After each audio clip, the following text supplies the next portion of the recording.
Welcome aboard the Beaulieu monorail. Please remain seated throughout the ride.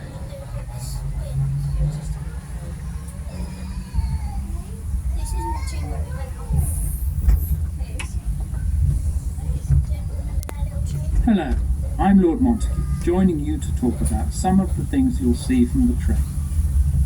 Below here on the left, there's a circuit for radio-controlled cars. It's not quite the same thing as driving a real car, as there are no speeding tickets, and your no claims bonus won't suffer if you have a collision, which you almost certainly will.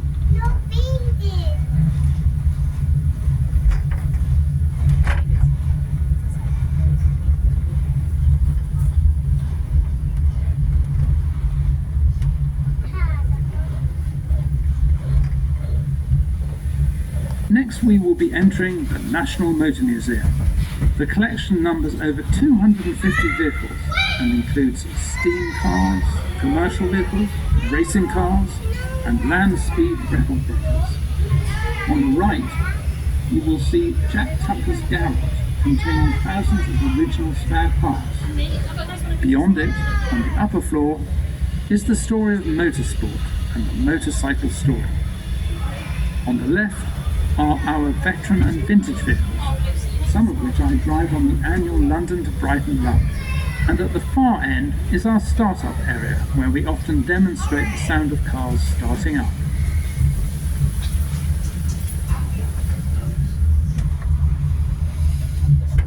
On the left now is the arena, where we hold many of our motoring events. If you have a favourite make of car, it might be one of those we have an event for. So please check our website for details.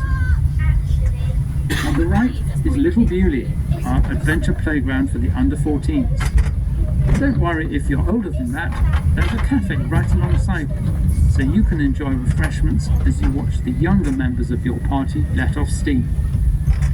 As we turn the corner, look out for the tower, which forms the highest part of the adventure playground. Give a wave to anyone standing in the tower.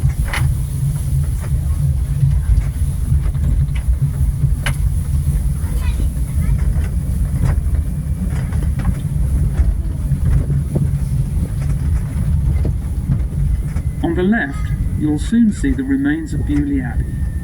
It was founded over 800 years ago and demolished in 1538 by King Henry VIII at the time of the Reformation. It was then sold to my ancestor, the Earl of Southampton, who converted the Abbey's gatehouse into a residence which later became the Montague family home. On the right is the Victorians Garden, which includes a recreation of the Mad Hatter's Tea Party in Topiary and a lovelock tree. On the right is the kitchen garden, which produces much of the veg we eat at home. Beans, carrots, potatoes, chard, salad leaves and my favourite, spinach. The south-facing wall is particularly good for growing fruit such as plums and peaches. There's also an elderly vine which grows inside the glasshouse. Raspberries, blackcurrants and red currants are grown in cages, otherwise the birds would get them first.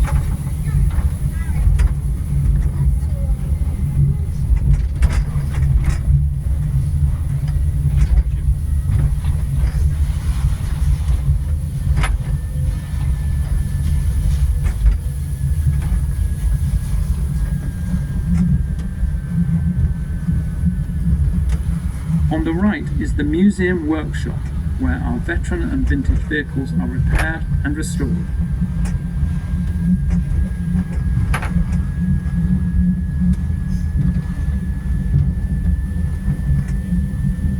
We are now on the main uphill climb. Monorail systems have been around for over 200 years, but many have been short-lived. But the inspiration for this one came when my father visited Expo 67 in Montreal and saw a mini-rail which passed through the American Pavilion. His architect, Leonard Manasseh, then incorporated a monorail in his design for the Motor Museum, resulting in the distinctive roof structure you see today.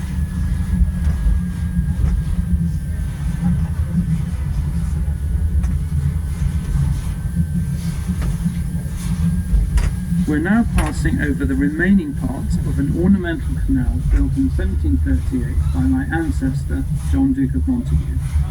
It was fed from woodland streams before flowing into the canal beneath it. Sadly, only the collecting pond and canal survive, but this makes a good setting for plants and wildlife which like a shady, wet habitat.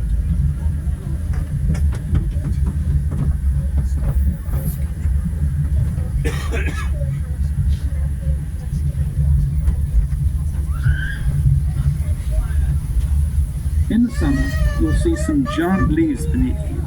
This plant is called Gunnera manicata, or prickly rhubarb, and is a native of South America.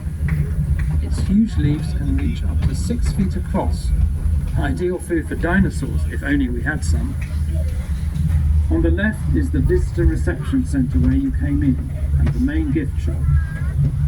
Finally, the long bubble-like building houses our on-screen cars exhibition. It includes Del Boy's Reliant, Mr. Bean's Mini, and Doctor Who's car Bessie, which I've driven myself. Please mind your head as you alight.